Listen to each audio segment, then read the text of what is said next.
அனைவருக்கும் வணக்கம். நாம இப்ப பாக்கியலட்சுமி சீரியல்ல என்னெல்லாம் சுவாரஸ்யமான விஷயங்கள் நடக்குதுன்னு பார்க்கலாம் வாங்க. நம்ம கோபி இனியா மேலேயோ ஜெனி மேலேயோ ரொம்ப கோவப்படுறாரு. காரணம் பாக்கியா சொல்லிதான் அவங்க ரெண்டு பேரும் ராதிகாவோட மனசை காயப்படுத்திருக்காங்க அப்படின்னு தெரிஞ்சுக்கிட்டதோட இல்லாம நம்ம ராதிகா கிட்ட மன்னிப்பு கேட்குறாங்க. ராதிகா தயவு செஞ்சு அவங்க பேசுறதுனால நீ ஒன்றும் ஒரி பண்ணிக்காத, அது எல்லா பிரச்சனையும் சால்வ் ஆயிடும்.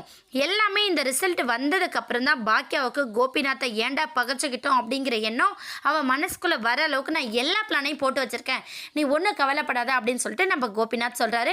இதை கேட்டதுமே ராதிகா இங்க பாருங்க கோபி, எனக்கு உங்க கூட இருக்கவே சுத்தமாக விருப்பம் இல்லை. நானா உங்க வாழ்க்கையில உங்க வீட்டில் இருக்கிற பிரச்சனை எல்லாம் பண்ணேன், ஆனால் உங்க வீட்டில் இருக்கிற எல்லாரும் நான் வந்ததுனால தான் உங்க குடும்பமே பிரச்சனையில் மாட்டிக்கிட்டதா சொல்றாங்க. அது என் மனசுக்கு எவ்வளோ குற்ற உணர்ச்சியா இருக்குன்னு தெரியுமா, ஆனால் நான் எந்த தப்புமே பண்ணலை அப்படின்னு சொல்லிட்டு நம்ம ராதிகா சொல்றாங்க. உடனே கோபி ஏய் ராதிகா, நீ ஏன் அவங்க சொல்றதெல்லாம் நினச்சி கஷ்டப்படுற? அவங்க தான் அறிவில்லாமல் பேசுகிறாங்கன்னா எனக்கு தெரியாதா? நீ வந்ததுக்கப்புறம் தான் என்னோட வாழ்க்கையே சந்தோஷமாக இருக்குது அப்படின்னு சொல்லிட்டு நம்ம கோபி ஒரு பக்கம் ராதிகாவை புகழ்கிற விதமாக பேசுகிறாங்க. ஆனால் ராதிகா இங்கே பாருங்கள் கோபி, இதுக்கப்புறம் தயவு செஞ்சு நீங்கள் என்னோட முகத்திலே முழிக்காதீங்க. இந்த பிரச்சனைக்கு நான் தான் காரணமா? நான் பாட்டு சிவனே நான் உண்டு என் வேலை உண்டுன்னு இருக்கேன்.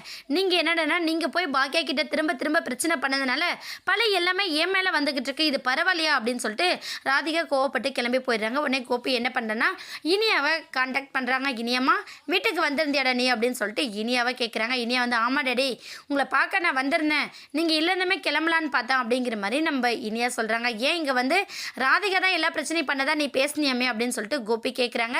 உடனே இனி ஆமா டேடி, அவங்க வந்ததுக்கப்புறம் தானே நம்ம வீட்டில் ப்ராப்ளம் கிரியேட் ஆகிட்டு இருந்துச்சு. அதுக்கு முன்னாடி வரையும் அந்த மாதிரி ப்ராப்ளம் எதுவுமே வந்ததில்லை. எனக்கு உங்களையும் பிடிக்கல, மம்மியும் சுத்தமாக பிடிக்கல.